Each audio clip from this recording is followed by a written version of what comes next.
ಪ್ರೇಮ ಕಾಶ್ಮೀರದಲ್ಲಿ ನಡೆದ ನರಮೇಧದ ಒಂದೊಂದೇ ಕಥಾನಕ ಹೊರಬರ್ತಾ ಇವೆ. ಮಡಿದವರ ಕಣ್ಣೀರಿನ ಕಥೆಗಳ ಜೊತೆಗೆ ಉಳಿದವರು ಕಂಡಂತೆ ಚಾಪ್ಟರ್ಗಳು ತೆರೆದುಕೊಳ್ತಾ ಇವೆ.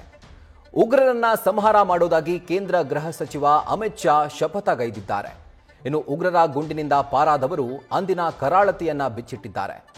ಪಹಲ್ಗಾಮ್ನ ಬೈಸರನ್ ವ್ಯಾಲಿಗೆ ಎಂಟ್ರಿ ಕೊಟ್ಟಿದ್ದ ಉಗ್ರರು ಹಿಂದೂಗಳನ್ನೇ ಹುಡುಕಿ ಕೊಂದಿದ್ರು.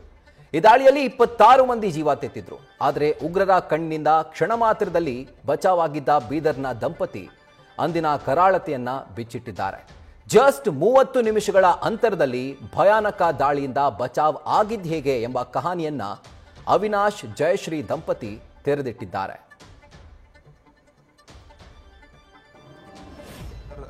ಸ್ಟಾರ್ಟಿಂಗಲ್ಲಿ ತುಂಬ ಪೀಸ್ಫುಲ್ ಆಗಿತ್ತು ಸರ್. ಯಾಕೆ ಅಲ್ಲಿ ಸೆಕ್ಯೂರಿಟಿ ಎಲ್ಲ ತುಂಬ ಚೆನ್ನಾಗಿತ್ತು ಸರ್. ಕೆಳಗಡೆ ತುಂಬ ಚೆನ್ನಾಗಿತ್ತು, ಮೇಲ್ಗಡೆನೂ ತುಂಬ ಚೆನ್ನಾಗಿತ್ತು. ಆದರೆ ಎಲ್ಲಿ ಘಟನೆ ನಡೆದಿದೆ ಅಲ್ಲಿ ಸೆಕ್ಯೂರಿಟಿ ಇರಲಿಲ್ಲ ಸರ್. ಅಲ್ಲಿ ಯಾಕೆ ಆಲ್ರೆಡಿ ಬಾರ್ಡರ್ ಎಲ್ಲ ಕವರ್ ಮಾಡಿಬಿಟ್ಟಿದ್ರು. ಆಮೇಲೆ ಮೇನ್ ರೋಡ್ ಎಲ್ಲ ಕವರ್ ಮಾಡಿಬಿಟ್ಟಿದ್ರು. ಅವರಿಗೆ ಪಾಪ ಹೂವಿನೂ ಮಾಡ್ಕೊರಲಿಲ್ಲ, ಅಲ್ಲಿ ಯಾರೋ ಬರ್ತಾರಂತ ಅಂದ್ಬಿಟ್ಟು. ಈ ರೀತಿ ಘಟನೆ ಆಗಬಾರ್ದಿತ್ತು ಸರ್. ಆಯಿತು, ನ್ಯಾಚುರಲ್ ಆಗಿ ಎಲ್ಲರೂ ಯಾವ ರೀತಿ ಓಡಾಡ್ತಾರೆ ಮುಂಜಾನೆ ಎದ್ಬಿಟ್ಟು ಆ ರೀತಿ ಆರಾಮಾಗಿ ಎಲ್ಲರೂ ಎಂಜಾಯ್ ಮಾಡ್ತಿದ್ರು. ಆಮೇಲೆ ಈ ರೀತಿ ಘಟನೆ ಆಗಿದೆ ಅಂತ ನಮಗೆ ಆಮೇಲೆ ಗೊತ್ತಾಯಿತು ಸರ್ ಈ ರೀತಿ ಅಂತ. ಆಗಿತ್ತು ಬಿಕಾಸ್ ಆಲ್ ಆಫ್ ಸಡನ್ ಆಗ್ಯದ. ಏನು ನಾವು ಅನ್ಕೊಂಡಿಲ್ಲ. ಫಸ್ಟ್ ಟೈಮ್ ಟೂರಿಸ್ಟ್ ಅಟ್ಯಾಕ್ ಅಂದ್ರೆ ಇದು ಎಲ್ಲರಿಗೆ ಒಂದು type sudden shocking news. So ನಮಗೂ ಫುಲ್ ಶಾಕ್ ಇತ್ತು. ಏನೋ ನಾವು ಆ ಟ್ರಾಮಾನಿಂದ ಹೊರಗೆ ಬಂದಿಲ್ಲ. ಅದು ಅಂಜಿಕೆ, ಅದು ಫಿಯರ್ ಏನು ಇತ್ತು.